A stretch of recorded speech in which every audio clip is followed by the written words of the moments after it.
Welcome, Patience. Thank you so much for joining me today.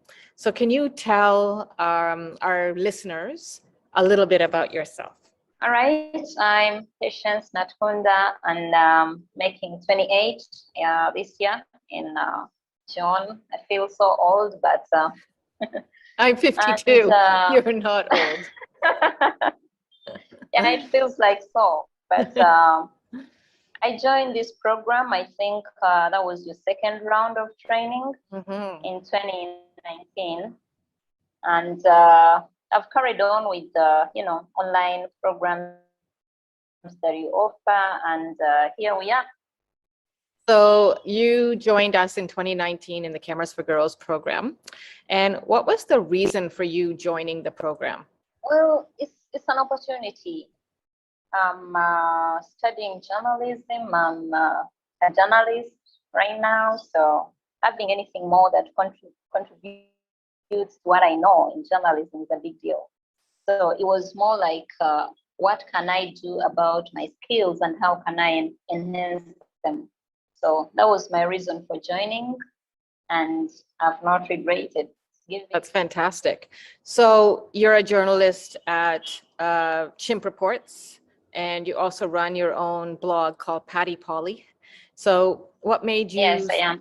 What made you want to get into journalism? Yeah, it's been my dream since primary 5. When I was young, I used to watch TV, and there is a guy who was a brilliant news anchor.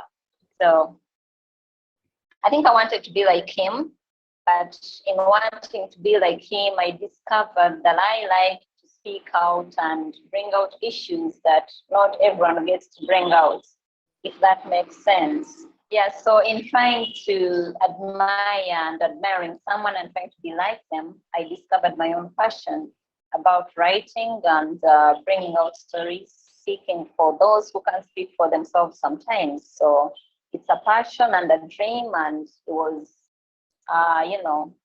geared towards being this person that I am today. So someone else inspired me, but I discovered that it's my passion. And are you an only sibling in your family, or do you have other brothers and sisters who've also gone through education system? We are 3 kids. I have an elder brother and a young brother. So I'm the middle guy, the only girl. Yeah. And so it's no secret that in Uganda or in Africa at large, females are not always given the opportunity to go to school, to get an education, because they are not thought of as important. So who inspired your dream to go to further education? Well, for my case, I don't know. I think the era has changed a tiny bit because I grew up knowing every child has to go to school. You have to school and, get a job, be a better person. And so in my family, it was not like, it wasn't an option not to go to school. Yeah, that's good. That's good. You're very, I know. Yeah, that's what I know. You're very fortunate, because some of the girls that I've spoken to don't have the same, right? So you're very fortunate in that regard. And you've put your education to good use. So can you tell me a little bit about how your assignment with Reuters Foundation came about? Well, Reuters, they've been partnering with this company that I work with for some time now, I think 3 years. So as initially, I was supposed to just coordinate the program, have people come in, some of our reporters come in, take the program and, write stories and all that, because I do editing, I do writing, so it was like a tiny bit, a lot more work for me. That's what my bosses thought, but one of the reporters pulled out like 3 days to the first program, so I took the opportunity, and it's been great. It's been a great experience. And has it furthered your career in that respect, having that opportunity? Well, it's not for everyone, as I've come to learn, because it takes a lot of time, it takes a lot of effort. You must be patient with your sources. the people are willing to speak to you sometimes don't have the time to speak. So it takes a whole lot of time. So I've come to learn that, and it's been a great experience. And so your bosses now see you in a different light because you can carry a project, correct? So will there be more opportunities, do you think, in the future? Yeah, of course. After that project, it was successful because I coordinated and took part as well. So it was more like a two-role arrangement. So they are proud that I did that because the routers people are also proud that we could pull it off during the pandemic. Yes.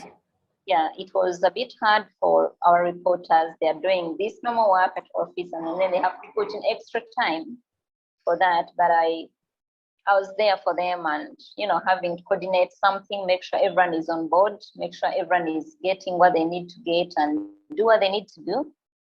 Lost you. So tell me, how did your photography training that we did with you come in handy when you did your assignments?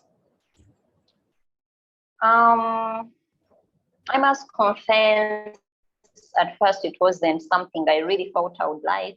It was just an opportunity that I wanted to take because I don't let nothing slide. But it has proved very useful because with any other assignments that I've had to do after 2019, I've been able to, get in there very confident and tell them, hey, we're going to do pictures for this. I don't need to carry along another reporter to do that for me. And most times, some people want to speak to you, especially like for investigative projects, but they don't want a whole crew of people. Yeah, so it comes in handy that I will come, I know where to position my camera, I know what shots we might need for my feature or my article, whatever it is that we're dealing with. So it makes me kind of self-sufficient, well, like 98%. Yeah, so it's been great. It has helped me be that person who can do 3 things at a go. Carry on the interview, take photos, maybe a few snippets of video, something. Yeah, so it's been great. That's fantastic. I'm glad that it's working out for you. So what would you say to another girl in Uganda who has come through, maybe a journalism program, but she didn't get access to using a camera, which many of them are told they need to have knowledge of and own to get a job? What would you urge them to do in that regard? Okay, now the issue with most of the schools we go to, or our curriculum is kind of limited. You do journalism, but then you have to choose what concepts you're going to specialize in. So that's how some of us get to do journalism, but we don't know nothing about photography. So I would advise all those girls to look for opportunities, look for organizations that offer such opportunities, because mostly it's not like I've finished studying and then I have to go back to school to study photography just because my work requires me to have those skills.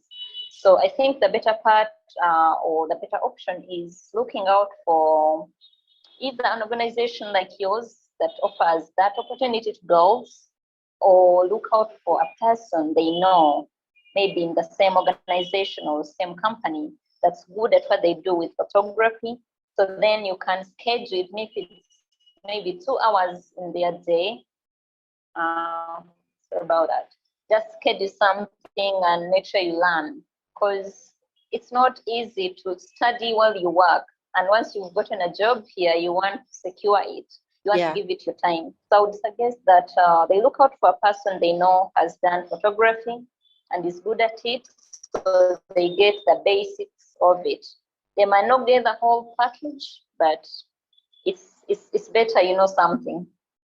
Yeah, and that's part of our programming too, right? To make you come through the program, give you that mentorship, set you up with a mentor after, help you succeed into that next part. So some of the girls who've gone through the training figured out, I don't like journalism, I really like photography, but we give them the basics, we do, the advanced online training, but having that person in country that can hold your hand and show you how to improve is crucial. So I'd agree about that. Yeah. And so that's part of our programming. What advice would you give us for improvement? Because we can only get better by serving, you, our students, right, with what you need. When the 3 days are done and we are back to our schedules, I have to work on this, I have to do the other. So I think for everyone trying to do this, they need to find some bit of dedication within themselves. Yes. And know that it's not just about you and the 3 days training. It has to be more about them and what they want from it. So I would say it has to be personal. There's no frame, there's no one size fits all for this kind of training. It has to be personal so that people know what they want and make time for it. Yep.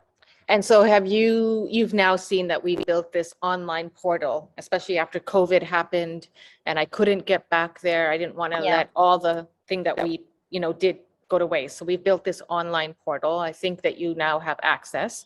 And have you had the time to go in and see that we are starting you off at the basics again and building you right back up with business skills and photography skills? I've visited the platform and got a lot of what I wanted, especially the PDFs. With camera settings, I'm never sure really. I've not mastered that. I'm still trying. So the good thing about what you put out is I can have it and use it at my convenience. So I think that's the better part. And the videos are much more detailed. So I can try to educate myself even more with that. Yeah. And so the settings part comes with practice. I know. But our bi-weekly Zoom calls, feel free to join when you can, because I know you're very busy, but that's going to not only allow you to ask questions, share your photos, but you're going to get to meet some of the other students that are doing this from South Africa and from Uganda, right? Because there's first year students, there's you guys in the second year, there's the South Africans, and it just builds a community of females who are trying to lift each other up. That's the goal of this, right? Yes, it's there to teach you photography and the business and all those, but it's the community aspect. Yeah, I get that. And the last interaction we had, I think it was a bit more exciting because I'd not seen the other girls from South Africa. So it was much more like, a sort of a reunion, even though we had never met. Yes. Yeah. But now you get to see, you're not alone in the struggle or the journey, right? There's other ones to support you. So I think that's what's important. So what are your future goals? What are you hoping to do in the future? You're 28, as you said, you feel old, which you're not. You've got your whole life ahead of you. What are your goals?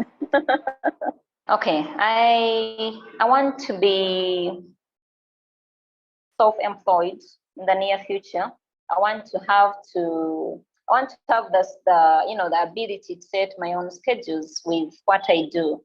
I'll forever be a journalist, but I don't want to work each day for someone else. So what I'm looking at is bettering my investigative skills, photography skills, so that I know I'm going to work on a project with maybe an organization that's going to pay me good money, but rest after that. Yeah, that's more like it. I want to specialize in something and master it and make it demanding. Are there specific types of stories that you want to be telling? Like, do you want to niche yourself? As of now, I'm not looking at a particular niche, but anything investigative, anything that has that will communicate much more than just a 500-word story. So I don't know yet what that's going to be. It could be human interest. It could be female and Ooh, what's that? But, oh, I'm still in office and it's Oh. right next to the road. So that's Oh, like okay. some minutes ahead home. Okay. All right. Yeah, sorry about that. That's okay. One last question. So you have been Yeah. on the advisory board and working with another student, Sharon, who we supported to build the She Voice. So what's your role in the Yes. organization? Sharon approached me and told me about the idea, which I welcomed because I think it's brilliant. And my role really was like, well, not was, but it still is. I've been contributing much of the content Okay. that's on the website because I have an opportunity to learn from our reporters what's happening, where, which women are going through this. And then it comes easy for me to, communicate with them, know what they are going through, look into what they need to have done. So yeah, and write that out, put it on the website. So that has been my major part. I'm hoping that the She Voice, so just so our listeners understand the She Voice, one of our students, Sharon, had approached me over a year ago, I'd say, or a year ago, to get our help at Cameras for Girls to build a website called the She Voice. And we jumped on board because the She Voice is a platform where other females can tell their stories. And in a world where females are marginalized and not given a voice, the She Voice is there to do this. So I'm so proud of you guys for what you're building, and I can just see that it's going to grow into something pretty big. So we're just happy to be part of it.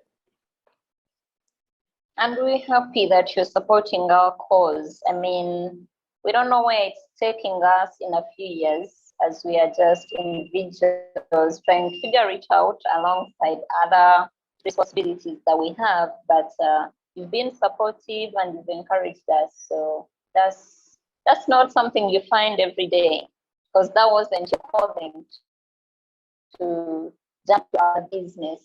You gave us what you had planned, but you're giving us even more with our personal projects. And that's really, really so nice of you. It's my pleasure.